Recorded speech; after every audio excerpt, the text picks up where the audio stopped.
at the turn of the century, the airplanes were invented, and they were like the force multiplier of the First World War. And little we know that, in the First World War, we had 5 Indian fighter pilots. 5 of them. One of them was an ace. An ace was someone who you had to bring down 7 planes to become an ace those days. And Ladi Roy, Indranil Roy, had brought down 10 German planes at the age of 19. So that was Ladi Roy. And when he died, and his grave is there in southern France, the epitaph of that grave reads in French and Bangla. Why so? Because when he died, and after the war ended, the French made the epitaph, and they decided that, this guy was from Bengal, and he's from India. He's fighting for the British Indian Army, but he was from Bengal. And he died in France. So they were conscious of the cultural sensitivity of it. So they wrote the epitaph in French and in Bangla. That is Indranil Roy's epitaph in France. And when he died, the German forces then stopped fighting and brought a French priest to ensure that the war was stopped for a while, and then his burial had taken place. So this is the kind of respect that he had generated amongst the German forces then in 1917. Then you had a lot of these other, every time there was the introduction of tanks in the Second World War. Again, Indians were involved. Then you had the after independence, you had different kinds of stories, wherein the stories come from the territory, the borders, because here was a new nation trying to prove itself in a testy neighborhood. And you had stories far away. And that's why, you see these stories plotted alongside the graph of India's history. And then you have the latter half of the book, which have stories in the last 30 odd years, which again talk about complex issues, identity problems, insurgencies, where you are fighting enemies who do not wear uniforms. So there are different kinds of stories across the last 100 years.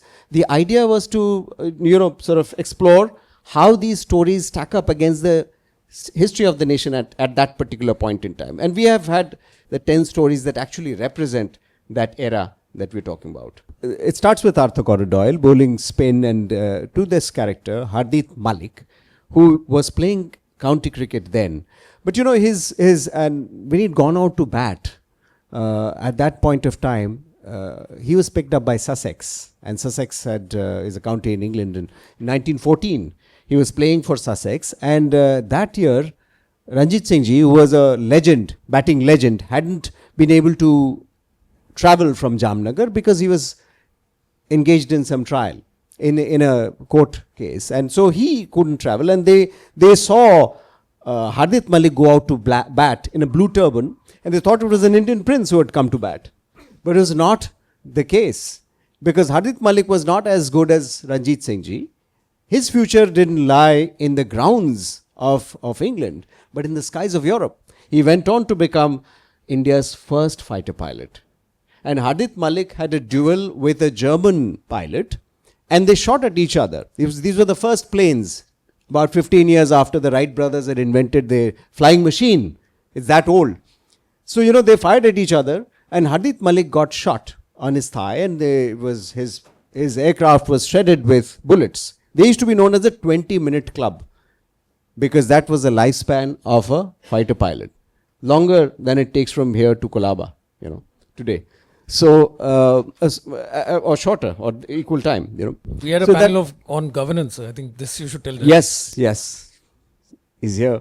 So that was how it was. So they shot at each other, and they crashed on their respective sides. Hardit Malik saw the German plane crash, and Hardit Malik somehow managed a soft landing, though the plane kind of was shredded. And he saw the German plane go down as well. Hardit Malik comes back, goes back to cricket, plays county cricket, comes back to India, joins the diplomatic corps, becomes the ambassador to France and Canada, a very eminent diplomat, and someone decides to write his biography. and says, we'd write you a biography. Says, Hardit Malik says, okay. So he's in his 80s, now 60 years after that. So one day, the biographer comes to him. He says, sir, I have a surprise for you. I want you to meet somebody. It's a German pilot. They had both survived 60 years of travails. So this is a sports come human story spanning 60 years. I mean, there are stories that kind of span half a decade and more in this thing. But this is a story that spanned so much. And